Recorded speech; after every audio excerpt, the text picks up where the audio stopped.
Ladies and gentlemen, on the behalf of the Carnegie Middle East Center, I would like to thank you all for attending this conference on Libya.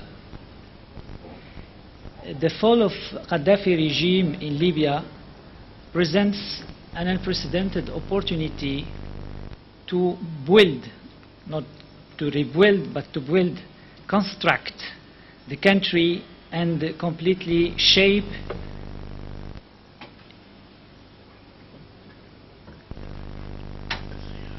So we have our speaker who is missing, Tariq. Welcome, Tariq. It's an unprecedented opportunity to build and construct the country and shape its institutions and policies. In fact, since '69, the country has suffered from excessive centralization of power, absence of state institutions, mismanagement of massive oil revenues, inconsistent economic policies, hostile business environment, and I can continue for a long time. But besides opportunities, Libya faces also tremendous challenges, be it political, economic, or social, both in the short and medium term. And like in Tunisia or in Egypt, political structures and state institutions need to emerge from scratch. To discuss these challenges and what do they mean, both for Libyan and for regional and international communities and their ramifications on their neighborhood, we have with us today four speakers. Diederik van de Waal, Sousan Ben Ramdan, Emmanuel Santi, and Tariq Youssef. Welcome all to Carnegie, and I would like to thank you very much for accepting to contribute to this event. We very much appreciate at Carnegie your participation. So the working language of the event will be in English. There is a simultaneous translation for those who want to have Arabic translation. I would also like to inform that the event will be streaming live on the website www.lebanonsfile.com to allow interested people outside Beirut and outside Lebanon to follow the event. So our first speaker is Diederik van de Waal, who has been following Libya and Libya's development during the past 2 decades. His research focuses on comparative economic development, specifically in North Africa and Arab Gulf states. Dr. van de Waal was until recently political advisor to the UN on the post-conflict planning for Libya. So he's very knowledgeable about the opportunities and risks facing Libya in this particular moment. Diederik, the floor is yours. Thank you so much, Rahsan, and thank you to the Carnegie Endowment for inviting me here to come to Beirut. As Rahsan said, Libya is really facing a large number of challenges. And the title of my presentation was the Economic and Political Reconstruction of Libya. And the first point perhaps to be made is that we're not really talking simply about reconstruction. We're in many ways talking about the construction for the first time in Libya of a large number of institutions that it has never really had before. And what I would like to talk about today is really to talk about this kind of construction, reconstruction of Libya in a much larger sense than purely the economic. And I have several reasons for that. First of all, because we have with us three eminent young economists who are going to be able to talk much more about the economic aspect of this. In part also because I've written quite extensively by now about the economic reconstruction of Libya, and that has been either published or is in the works to be published. But then, most important, because I think if you think of among the enormous challenges that Libya will face, certainly the economic challenge will be a large one. As Libya gets what is often called the gold rush effect, as lots of partners are now rushing into Libya to provide it with all kinds of needed and unneeded financial help. And so Libya's problem over the last 40 years in many ways, and something that will continue into the future from an economic point of view, is one that most oil exporters frankly face. That is too much money in a sense that is not used very efficiently all the time, a capital surplus country. And so from that point of view, I think even though that challenge will be enormous, and I think my colleagues will talk about some of those challenges, I see that the larger challenges are really those that are needed to sustain economic reform, economic construction, or reconstruction in Libya. And those two challenges I kind of would term on the one hand a process of state building that needs to take place in Libya, and then beyond that, and by state building I mean essentially kind of building the, for those of you who know a little bit about the technical language, kind of develop the rules of the game by which the Libyan state will conduct itself into the future. And then the larger challenge beyond that is really what I would call nation building, where you need to give some relevance to those institutions of the state, to those that are, to Libyans more generally. In other words, you need to kind of create legitimacy and consensus for the state.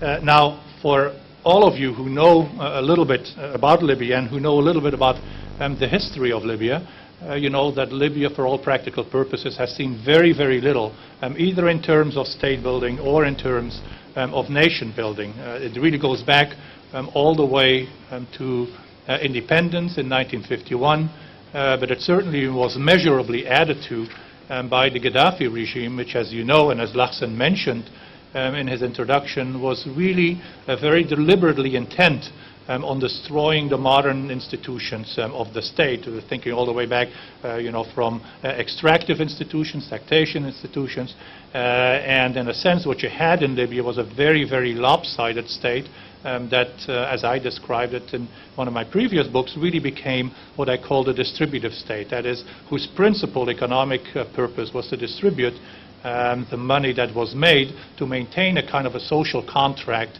that in Libya in particular meant that citizens really had no voice. So what Libya will now be asked to do in the future is really in a sense quite contrary to what its country's leaders have tried to do for the last 42 years. And so on the one hand you may say, well, that's maybe good news. You have a tabula rasa, you have a clean slate, you can start from the beginning. And that, of course, does have some opportunity. But the bad news is, particularly in oil exporters, that there are so many chances for what I call spoilers to emerge in this process. And indeed, in a few minutes, I'll tell you where I see these spoilers already emerging in Libya, that they can really offset this, what is a very graduated and a very difficult integrated complex system of creating institutions for the state. So again, in light of the history of Libya, this is very difficult. Again, think back to the kind of destruction of the state that Qaddafi envisioned since 1969. Remember, this is a country that, strictly speaking, did not even have a national army as a unifying force. Quite different, of course, to what happened in Tunisia and Egypt, where the army could emerge as a buffer between state and nation, so to speak. And it was very much, the Libyan system was a patronage system that relied very, very extensively on close access to those in charge of power, were in charge of the country. And of course, that means Gaddafi and a very few people around him. And we saw this patronage system emerge. It resulted in a kind of social contract, as I've often described it.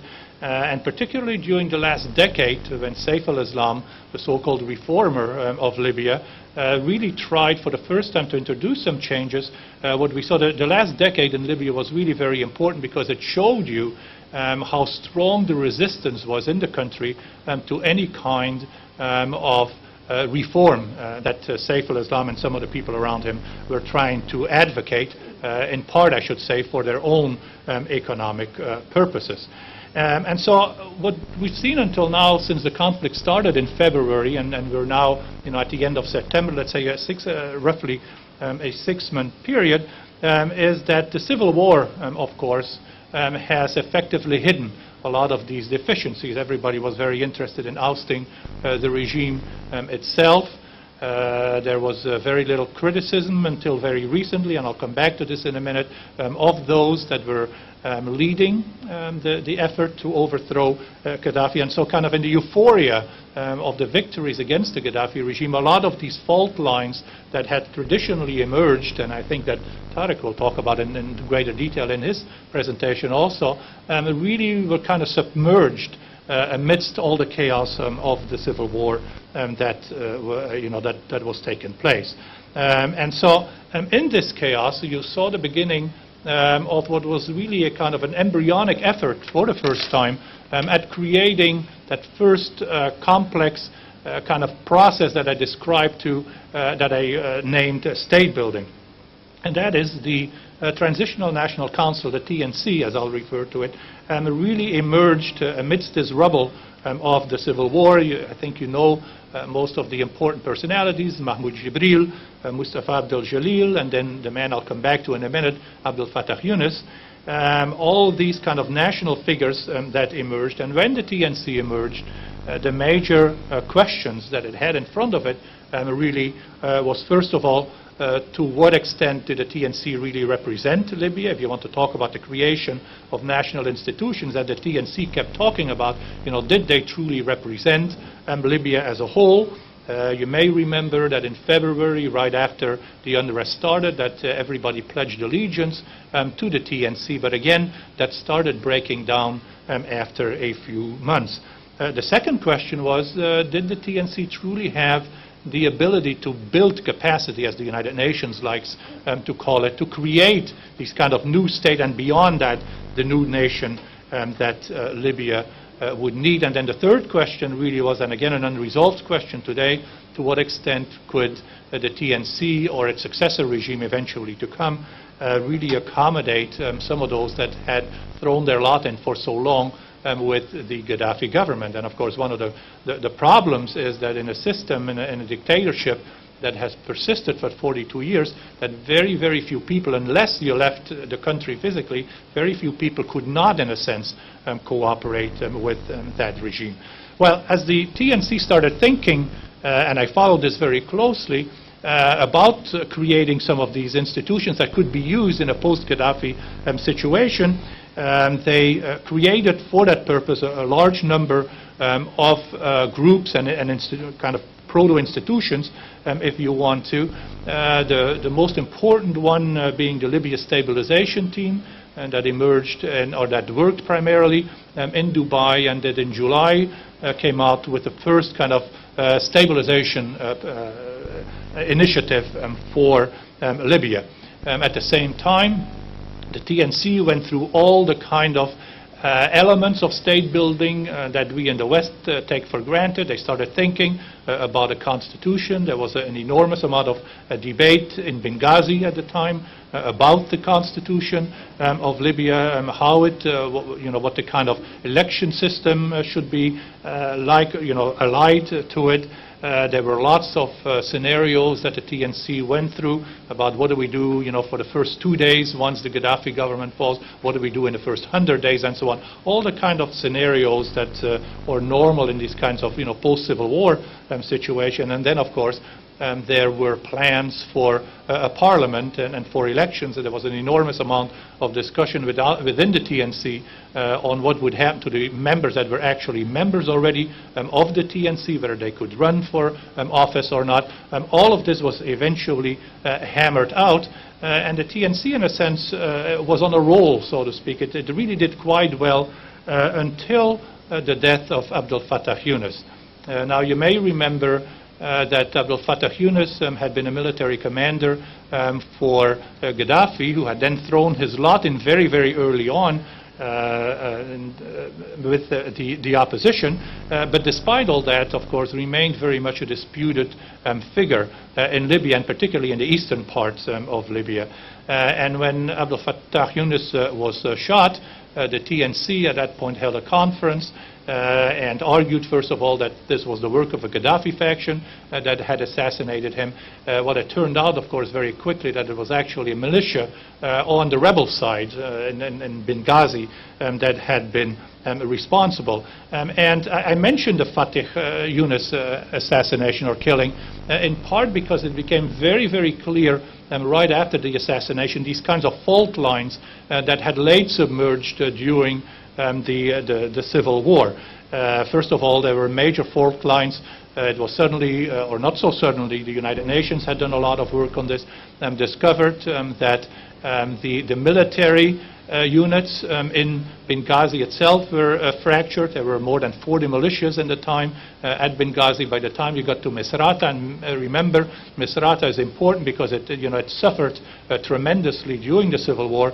But in Misrata, for example, there were over 120 militias. And if you remember how the difficulties with which the DNC then had to convince some of these militias to kind of be folded under and never really completely successfully.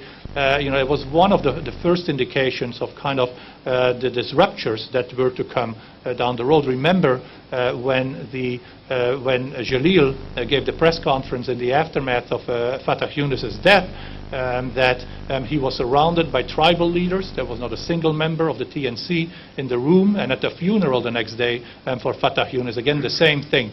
No one from the TNC but tribal representation. And again, that was the emergence of another fault line that again had been submerged during the civil war, the emergence of tribal affiliations. And there were a number of other ones. Islamists emerged politically very strongly right after the assassination of Fattah Yunus.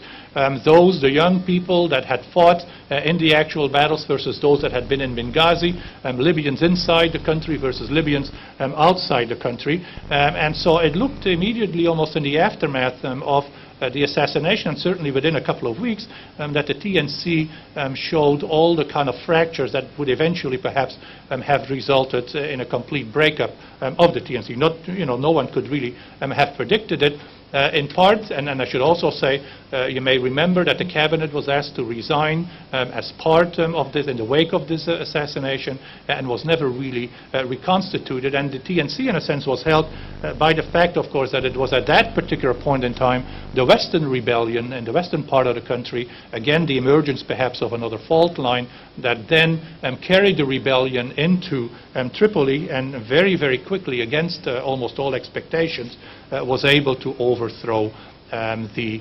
Qaddafi regime, even though, of course, Qaddafi himself has not yet been caught. So the big question then is, in light of what has happened in Libya during the last 6 months, and in light, I should say, not just of what has happened in the last 6 months, but also in light of the kind of the history of modern Libya since 1951, it seems to me the perennial question that always comes up after a civil war is exactly the one that TNC and eventually its successors are now starting to face, and that is, yes, they've won the war, can they now really win the peace? And that, in its sense, is really a very different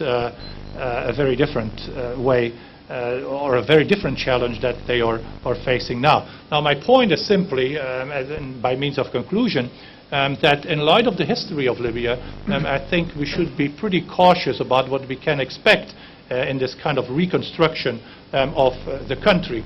The first fault line remains these militias This is a state where, or this is a country, I should say, where the state at this particular point in time still does not have the first prerequisite of any modern state, that is the monopoly of violence. We've seen several incidents in Misrata, the appointment of a military commander in Tripoli that was then challenged by some of the other groups within Libya, the general situation of weapons in Libya. I'm sure you've all read these reports of incredible amounts of weapons floating around, including these SA-7s, these shoulder-fired missiles that everybody is now starting to worry about. But then the second point, of course, is that, again, if you think back in terms of history, Libya really doesn't have any institutional history, doesn't have any history of dealing with issues like democracy, modern elections, and so on. The fact, thirdly, that we've started to see a large number of cleavages emerging within Libya with, let's call a spade, no real unified leadership yet in Tripoli, and increasingly difficulties in kind of thinking about the unified leadership. No charismatic leader, in a sense, that can take up the struggle for a unified Libya. And then the biggest challenge of all that Libya will face again is, of course, when the oil money starts flowing again. If you think back to this old Burkean saying that the revenues of the state is what the state really is, we've seen a very deleterious impact of revenues in Libya over the last 42 years. And so whether or not Libya can kind of escape that curse is, of course, the big question here. And then finally, I think one of the big issues that is emerging and that will be largely determinative to what extent Libya moves forward is really outside help that is coming in, that kind of gold rush that I referred to. Initially, there's two issues here. First of all, that Libya will have, or soon will have, a capital surplus again, and again that money could be used for patronage purposes, much like the Qaddafi government used it. But the second point, on which I would like to end, is really that in many ways Libya's current revolution, if you want to, because now of course they call it the revolution also, will likely be a very nationalistic one. And certainly when I was both in Benghazi and Tripoli, and you talk to some of the TNC people, particularly when you talk about to some of the younger technocrats that are starting to man these ministries, you get this idea that this indeed will be a very nationalistic kind of revolution, new revolution, if you want to.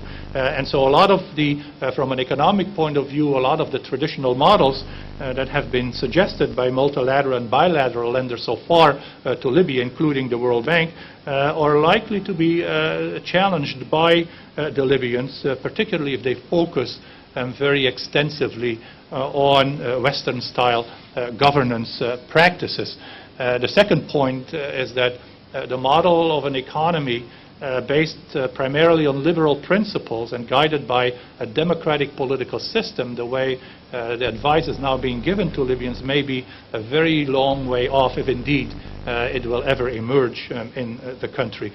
We shouldn't forget that there is very little pressure, in a sense, that international institutions can put on Libya. Libya needs an enormous amount of expertise, but it is a surplus capital country, and so that has very much its own complications. There will be in Libya, I think, an enormous amount of skepticism. We've already started to see that emerging around Ali Tarhouni and some of the people that work for him about these kinds of liberal economic programs. In many ways, of course, because that 10-year period that I just talked about, the Saif al-Islam so-called referendum, which was really an attempt at the imposition of a liberal economic reform program, led really to an even greater amount of what can only be called crony capitalism, in which those that advocated the reforms, that is mainly Saif and some of the people around him, were those that profited most handsomely through corruption from the imposition or the attempted imposition of those reforms. And then the final point I would like to make is that if you think about this reconstruction of Libya, and particularly the economic reconstruction of Libya, that remember that very few Libyans have known anything but state intervention very consistently over the last 50, 60 years or so, and that the resistance to state intervention traditionally has been relatively low in Libya. The other point to remember is that willy-nilly, highly inefficient state enterprises, and we shouldn't forget that it's estimated that 70 to 80% of Libyans still are employed directly by the state, that these inefficient state enterprises will at least for a while need to be kept on the books until new jobs can be created. And I think my colleagues will talk about this in a few minutes. So my overall conclusion is that the kind of state building that Libya has engaged upon, of which economic reconstruction and management is part, will slowly take place over a long period, perhaps much longer than we in the West would tend to assume it takes. But at least if we can see some positive things there, I think the larger process of nation building, where you instill some kind of loyalty toward those institutions, I think will be a lot more difficult in Libya. And the combination of the two here between state building and nation building, I would argue, will either take much longer than we had expected or that we expect in the West, or shows many opportunities, again, for people to defect and for these processes to be very, very suboptimal in Libya over the years ahead. So let me maybe stop there. Thank you.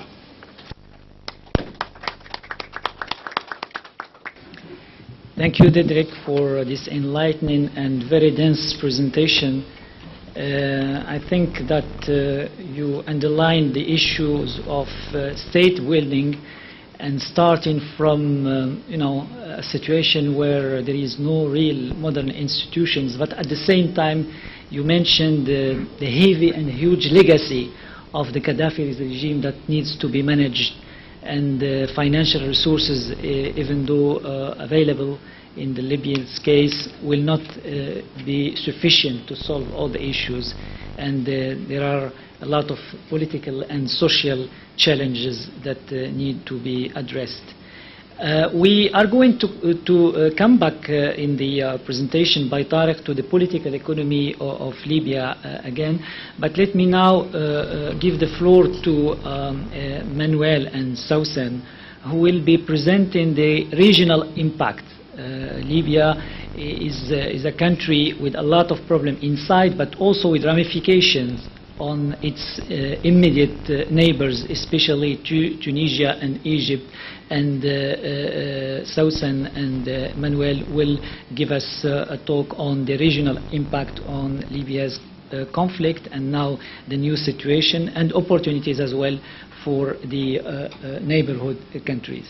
The floor is yours. Thank you. Great. Thank you so much. And thanks also for inviting the African Development Bank to join this event. We are often a bit relegated on a certain part of the world, and it's always a pleasure to actually come also visit the Mashrek and be here. Very pleased to be here today. And thanks also for giving the opportunity to actually even navigate and travel a little bit outside Libya and bring also the perspective that we feel very closely by being based in Tunisia and following what is happening in Tunisia, which is the country that is probably the most affected one of the Libyan conflict. As we'll see, basically in the presentation, we're going to be focused initially on the short-term impact that the Libyan crisis has had already on the Tunisian economy, but also looking at the reverse and trying to sort of look in a very esoteric way about how we look Tunisia rebounding or not based on this exogenous shock. And we're going to try to attempt to have some policy recommendations that we actually. This is a very fresh exercise that we are currently undertaking with the government of Tunisia to advise them on what to do next, and the bank is actually looking at this very closely with a view of possibly even assisting the country in this regard. As you know, the events that disrupted in Libya had significant effects, both at global level. There's a little typo there, but because of oil, of course, oil production's coming to a halt and prices going to spiking very high, and on neighboring countries. And a lot of the African countries have been affected through loss of FDIs, but the returns of migrants, loss of remittances, and I must say the African continent has been affected a big deal, especially the neighboring countries. We have seen high numbers of migrants going back to basically poor without any possibility, and adding into a already dire situation in many countries like Niger, Ghana, and Chad. Thank you, and of course Tunisia. But we have to actually take a close look at Tunisia as a country that actually faced the conflict in the neighbor in a very unprecedented time and a very historical junction, in which basically Tunisia was already suffering from some of this negative side effects of having just gone through a revolution, damages that had occurred, not as much as in many other countries, luckily for them, but also this uncertainty by investors, which have been scared off, and loss of revenues in tourism because, of course, of uncertainty. So what have we done? We tried to sort of, as I said, in a very esoteric way, trying to look this work actually, which actually materialized in a paper which is available outside, was really carried out at the time in which the Libyan conflict was not very clear where it was heading to. But we tried to analyze the conflict, the impact of the conflict through a variety of transmission channels. As you can see from the chart, we've been looking at through trade, tourism and services, remittances, and FDI as main. And as you see in the sort of little chart, how different elements have been contributing to having this big exogenous shock, which has hit employment very hard, and also the balance of payment, the availability of foreign currencies, and then, subsequently GDP growth. And now we're going to go very quickly on the different impacts. Of course, the more details can be found in the paper, so I'm not getting you too much bored on that. But the impact on trade, of course, has been an immediate impact. And at the time, we were still we didn't know exactly how much the border closure would have affected. So we have tried to draw some scenarios that you will see in the paper. But it was interesting because from pure trade balance point of view, Tunisia seemed to have improved because, of course, the imports have been dramatically decreased. Trade balance with Libya. So the trade balance with Libya, thank you, Sasan, was really improved. Although, of course, if you look at the trade composition of the trade, the oil, which was making a biggest chunk of it, of course, was easily replaced through Algeria. And so it was kind of like a fictitious improvement of trade balance, and sort of you will see it later in the calculation we have estimated. We're trying to sort of isolate that impact.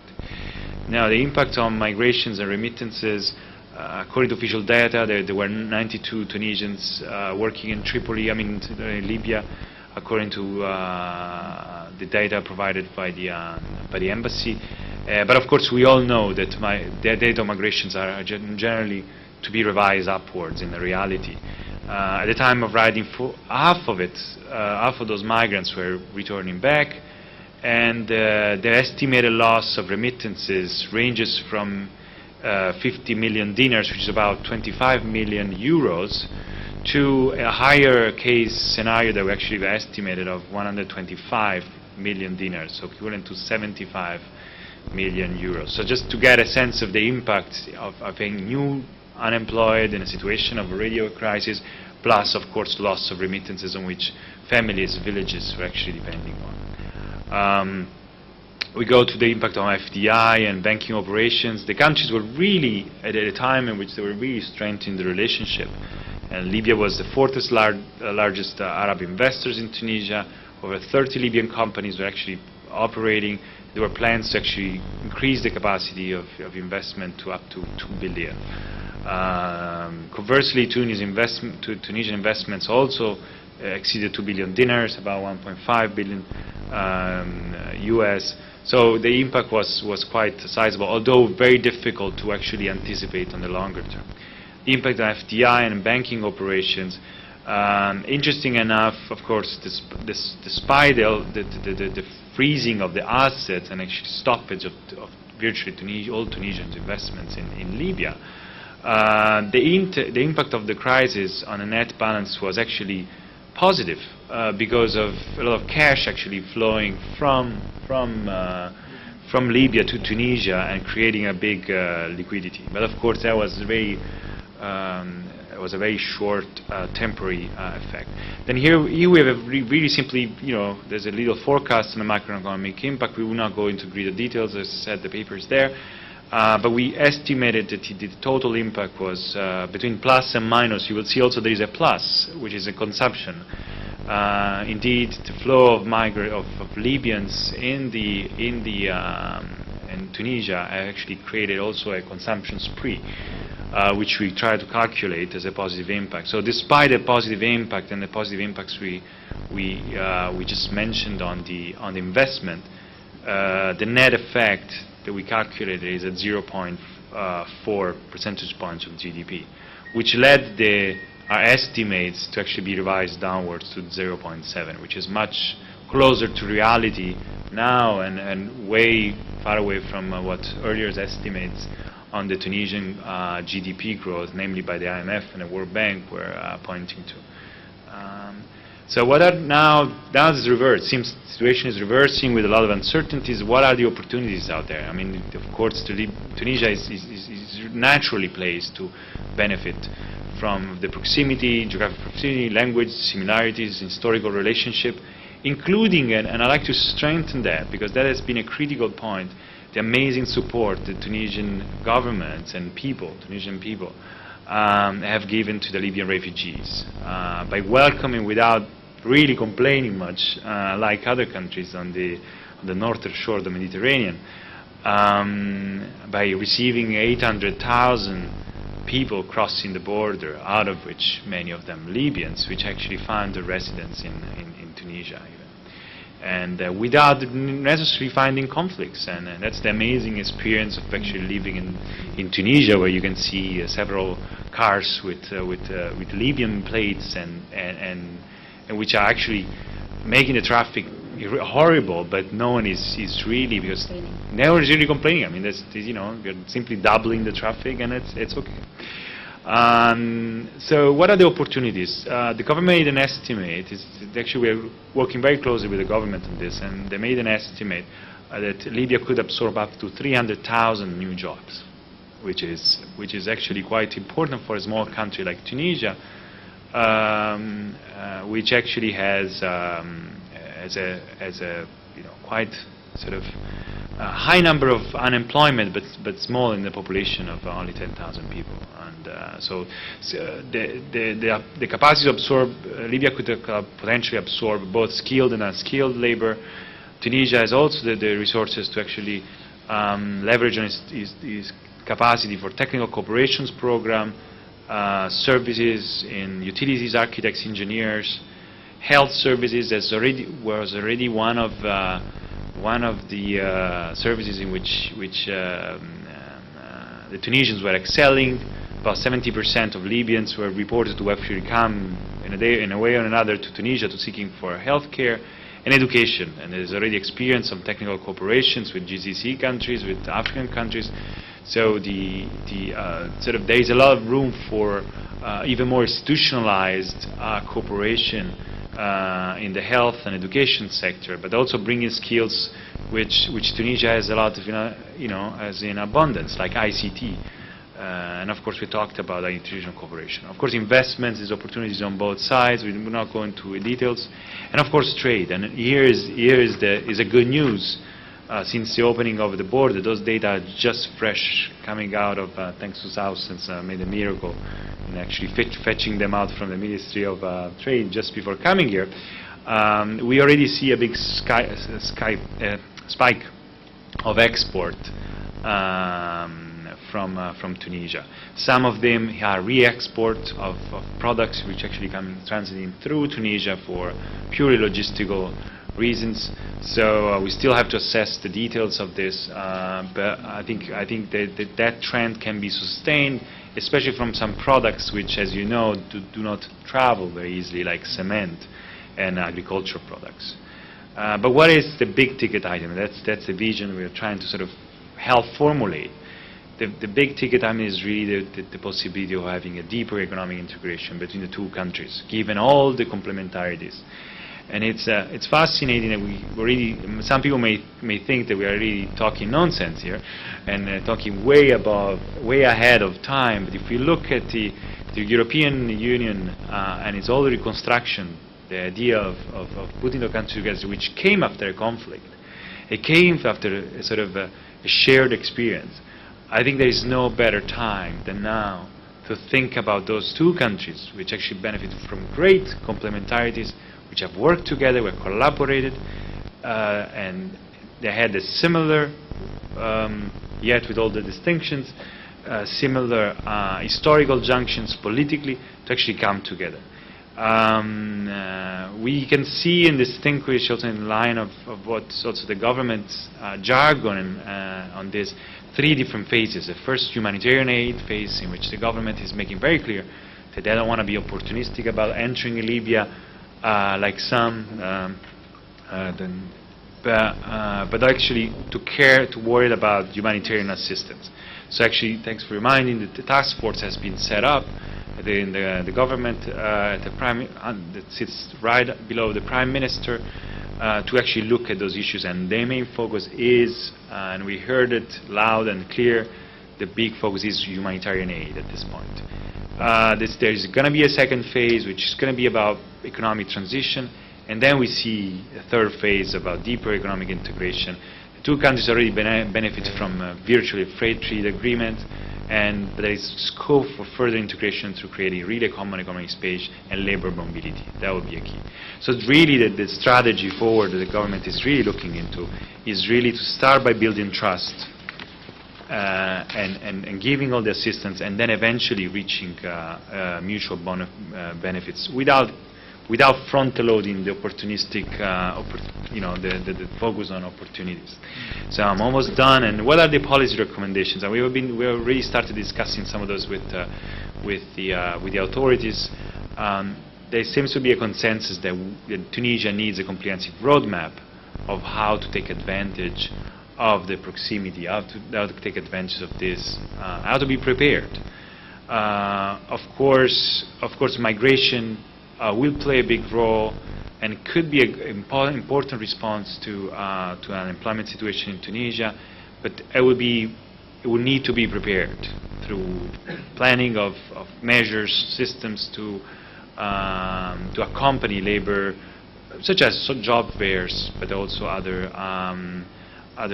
ways of filling the gaps of skills gaps by organizing the offer.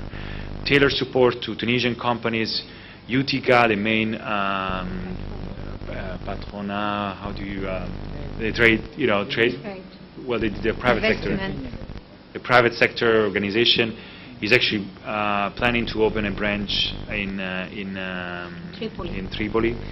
And there's some special access. There's some funds for exports, such as FAMEX, and there's some insurance that they already exist, and they're already thinking about creating a special access funds, given the conditions. And then, of course, strengthening the regulatory framework to ease access to investors, like looking into right of establishment and so on. International cooperation is also going to be key, and Tunisia is already becoming and can be a point of entry to Libya.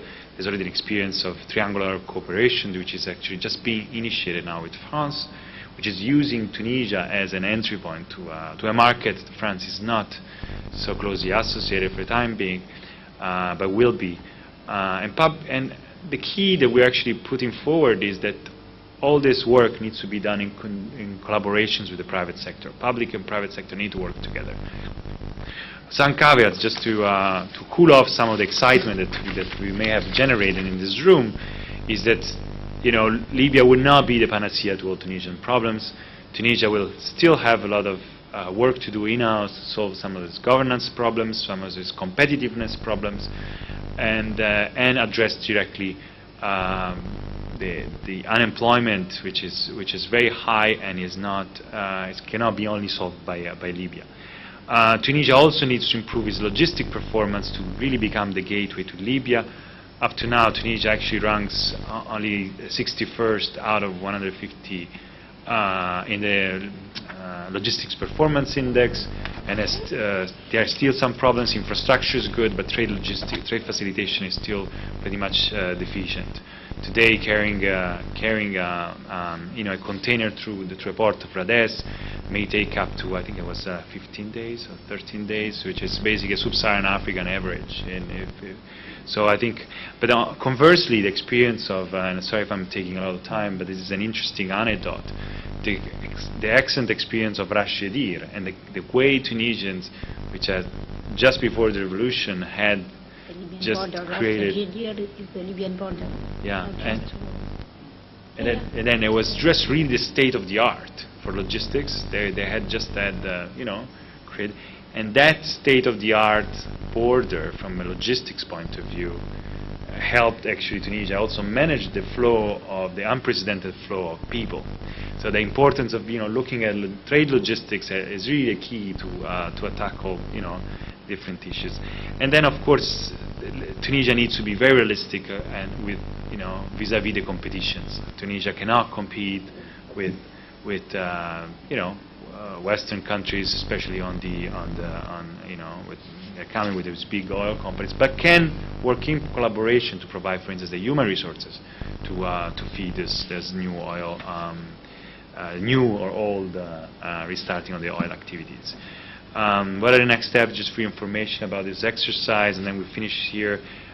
We're planning to produce a policy note to feed the government working group, and actually this is an opportunity also to exchange view and hear other points of view to feed this discussion. And then this idea that is being forming about having a Libya Day in Tunisia, which can bring together all the stakeholders, and it would be interesting to see your faces again in Tunisia and possibly benefits from you, so that the Tunisian government can also benefit from your insight. And of course, they all, to finalize, really want to have the idea of to build a sort of a roadmap of what Tunisia can do. Thanks.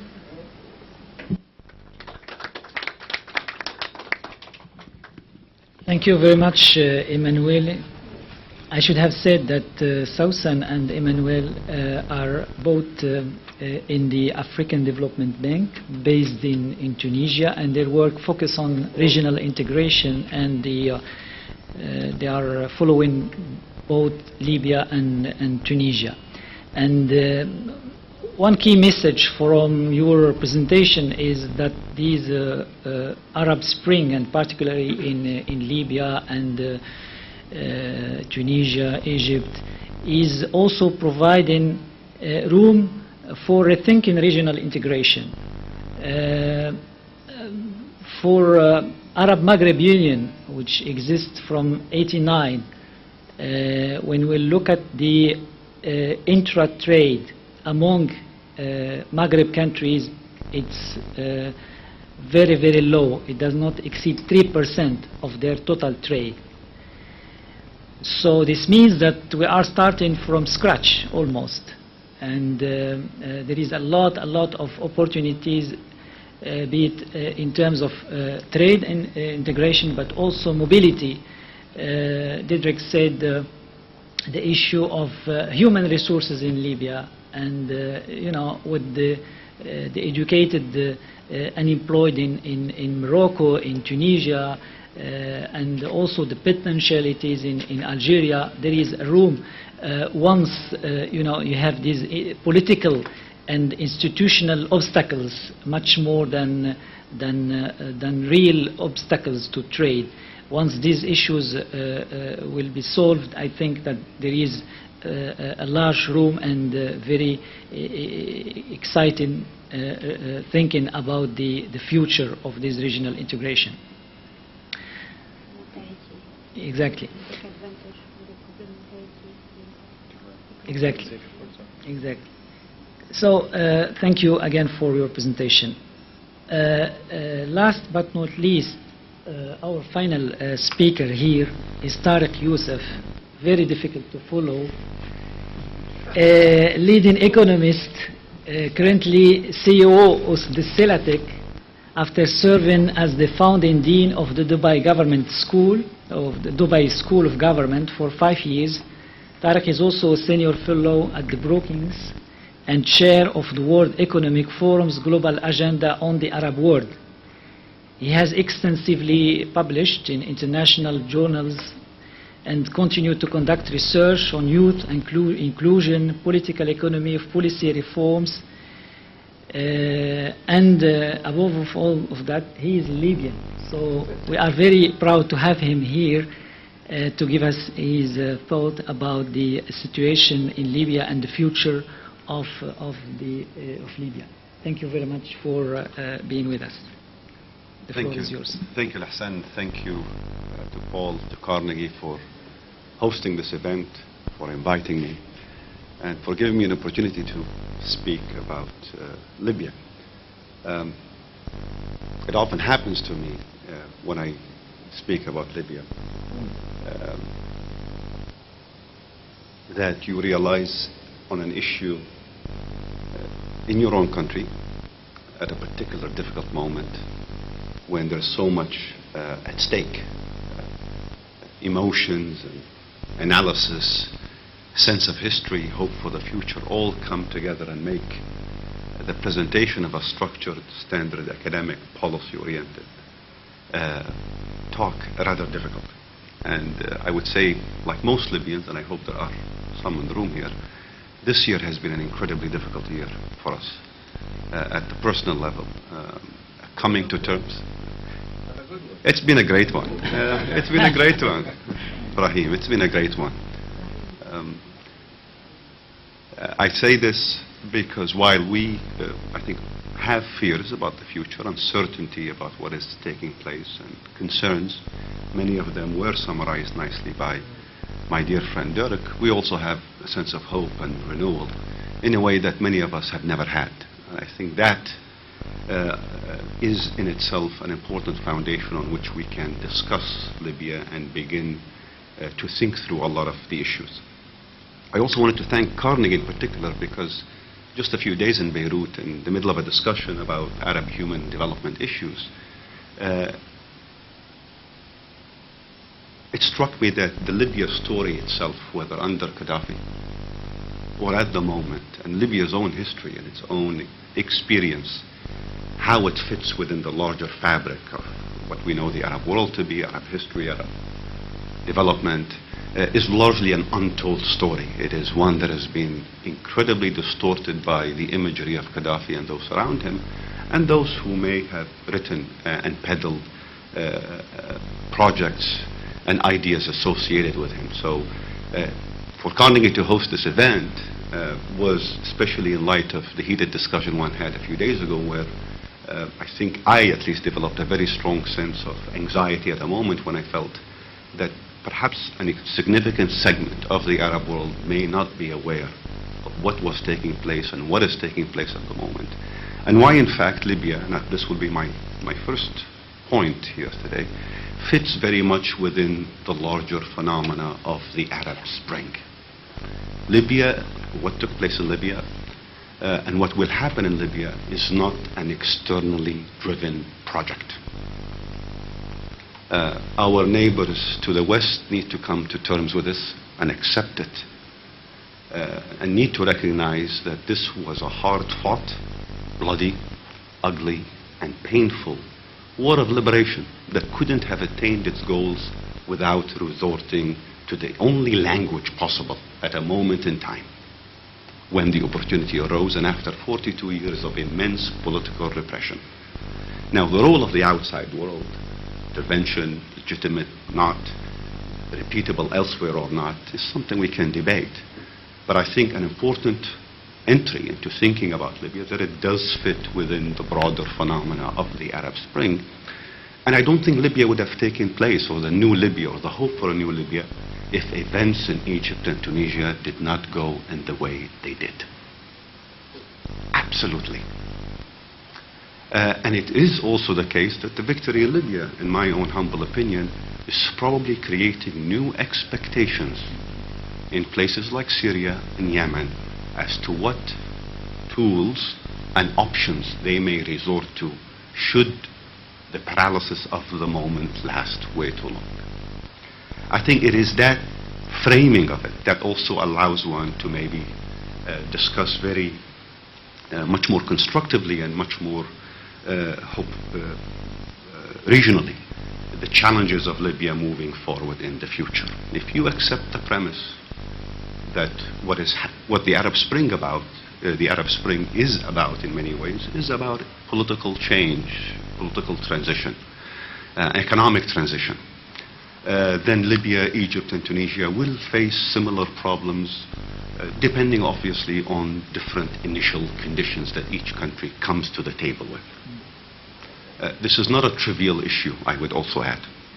It is not an issue where the academy knows much about in the Arab world or has thought a lot about. Most of our recent experiences with rapid political and economic transitions following revolutions have been informed by what we saw in Eastern Europe or in parts of Latin America. Whether that literature is relevant or not is an issue.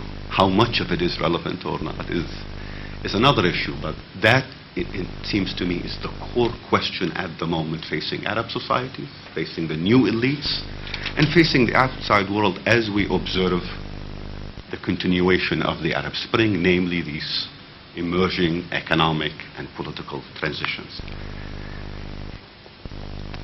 Not only do we know much, I would argue that a lot of what shaped prior experiences, including in Libya, has to be updated with newer initial conditions. And I think Dirk van der Wel has probably done more to help us navigate the story of Libya than anyone else I'm aware of.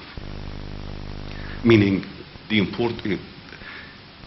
if you give me permission, Dirk, sort of the curse of history, in a way, that Libya faces as an initial condition. A country that was never really had a chance to be put together, governed. Its own institutions that were on the way to being possibly developed in the late 60s were somehow hijacked and disrupted. So the curse of history is going to play a big role in all of this. The curse of oil as both a source of wealth and a source of rapid economic transformation, but one that also gives way to a host of illnesses and issues that Dirk has rightly pointed to. I would say the curse of Qaddafi is also is one of the new conditions. This is not 1951. The outside world didn't hand us independence on a silver platter and said, go do it. You're dealing with 42 years, a legacy that is fraught with issues many of us are only slowly coming to terms with right now. And I would just point to a few days ago, sort of the discovery of the supposed discovery of the mass graves in the Abu Salim. 4 Libyans in the 48 hours following that news announcement, the entire public consciousness was consumed by that announcement. This is only one of a number of issues connected to Qaddafi's own legacy and what lack of legacy and what he leaves the country that is likely to shape the nature of the transition we see. This is an initial condition we Libyans have to accept right now. So not only do we not have institutions, we actually have institutions that were destroyed, disfigured, distorted, a system of government that became highly personalized around tribes and clans and where patronage became the norm. And a political system where I would argue, related also an initial condition at the moment that matters for how we understand what we're hearing in Libya, as absence and lack of trust vis-a-vis authority and vis-a-vis the instruments and the individuals who represent power. I think Libyans in 1951, following our first independence, were willing to cut a lot of slack to the emerging political classes at the time, although there was a lot of squibbling and wrangling and internal strife. I think the thresholds now is much, much higher. Nothing gets done today in Libya, legacy of Qaddafi, without issues of mistrust, suspicion of motives, questions over legitimacy and intent being raised on every single matter. And last but not least, I would say the curse of the conflict itself and what the conflict has given rise to. I think we will know soon what the death toll was, toll of injury, material loss, the accumulation of this over 8 months, together with 42 years of many instances of this, would also present one of those initial conditions that we will have to contend with. That will affect economic priorities, political legitimacy, political issues, the transition itself, the issue of trust, and creates newer, I would say, fault lines within the country. Derek was extremely, I'd say, candid in emphasizing the existence of a number of these historical fault lines within the country. Urban versus rural, Hadar versus Bedu, Tripoli versus Benghazi, and now you have the emergence of Amazighi nationalism, Tibu nationalism, Tuareg nationalism. But there are other newer dimensions to these fault lines that have emerged. Who served with Qaddafi and who didn't? That will also determine your profile and your legitimacy within the country at this particular moment. Islamists versus liberals, and I would say in the last couple of weeks we've seen an incredible surfacing of this brewing, growing confrontation between the two sides, whether it's legitimate, genuine, a subject mostly of social media activists and those who follow, we don't know, but the political space at the moment that is going to shape the two priorities that Dirk had pointed to initially, and I wholeheartedly and fully agree with him, state building and nation building, is going to be driven by these initial conditions and some of the updates to them. I would not lie to you when I say every day I wake up and I have a new surprise. I wake up and I have a new update for myself on my very own identity, my very own society, and my very own country. Just today, this morning, was a very emotional day. My dad, after 30 years in exile, landed in Benghazi. And the expectation was that he would be there with all of his friends from the intelligentsia, from the educated classes, those who helped set the foundations initially for state building, had plans for nation. I picked up the phone, called up some of my own cousins and asked, what happened here? What went wrong? I thought there were going to be speeches about the future of Libya, and he said, well, yes, there is that side of Libya that you know, but there is the other side.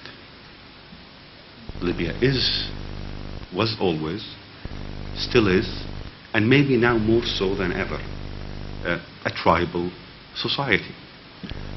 You cannot dismiss, ignore, or belittle the importance of these components of civil society and life in Libya, especially when political institutions were destroyed and your sense of protection as an individual and family rested on your extended family and a notion. I think Dirk was absolutely right to remind us that one of the biggest tests in which I think the TNC failed a few months ago, and where you began to understand the limited legitimacy, the contested legitimacy of this body, is one that was associated with the assassination of Abdel Fattah Yunus. After all, this was a man who was not only a larger-than-life figure, but somebody who came from an important part of the country with a strong tribal base. The inability to resolve that issue to date continues to cloud, or to hang as a major cloud over the legitimacy of the TNC and many of the individuals inside of it. So one important reality check from today on something that one took for granted reinforces my sense that the transition in Libya, like the transition in Egypt or in Tunisia, is a long-term project. I think the gaps that we're seeing between expectations and delivery on the ground is not only one that is affecting the public within these countries, And I would say that is one of the most pressing immediate challenges that everyone within Libya, Tunis, and Egypt faces. Just as the expectations for the fruits from these hard-fought battles are rising, your capacity to deliver is actually shrinking. Legitimacy, security, stability, hope, fear, and that creates the complications. I would say that gap also exists outside of Libya and outside of Egypt and outside of the countries of the Arab Spring. You almost have to feel like you have to defend yourself every day as someone who stood with the Arab Spring from day one in front of people who ask you, so we thought this was going to lead us to the promised land. We thought things were going to improve quickly. Can't we say that in fact things are much worse now than maybe a year or two ago in some of the countries? I think the fact that these projects of state building, and in the case of Libya certainly nation building, are long-term projects, puts immense pressure on the emerging ruling elites. And here where I also agree with Durkin. I think he summed it up exactly right. The absence of charismatic, visionary, legitimate leadership in Libya that can at least provide that comfort zone, that bridge on which all parties can march, the platform that will create at least the beginnings of the making of a broader consensus is probably one of the biggest challenges we face at the moment in the country. And I would say this is not only a problem that Libya appears to face today, it was also something it faced earlier in its independence, when those who led it weren't necessarily always willing, engaged, and wanted to do politics because you need to do politics at a moment like this. This is a bigger challenge in Libya, clearly, than that in Tunis or in Egypt. It's a long-term problem, and I think we have to approach it as such. Elites owe it, outside and inside, observers, analysts, to begin to help shape the contours of some of these issues. Some of these priorities are not trivial. For example, what do we mean by nation building practically on the ground? Is the obsession with elections really one that we ought to further entertain? Or maybe an exercise in which we try to create common spaces that will forge the foundation. I would actually be willing to go so far as to say, is the Arab Spring really about elections or about a democratic transition per se? Or is it about a political and economic process of transition that will bring about changes in things that people actually explicitly wanted? Rule of law, economic development, transparency, accountability. Those were the slogans I saw and heard people speak about. In Libya, this is also going to be complicated by questions of transitional justice. And that will be a priority that will emerge, not just in Tunis and Egypt, but I would say in Libya much more treacherous and a difficult terrain to navigate for any political leadership that will emerge, hence the importance of the cadre of individuals or groups or parties that will coalesce in the formation of the first national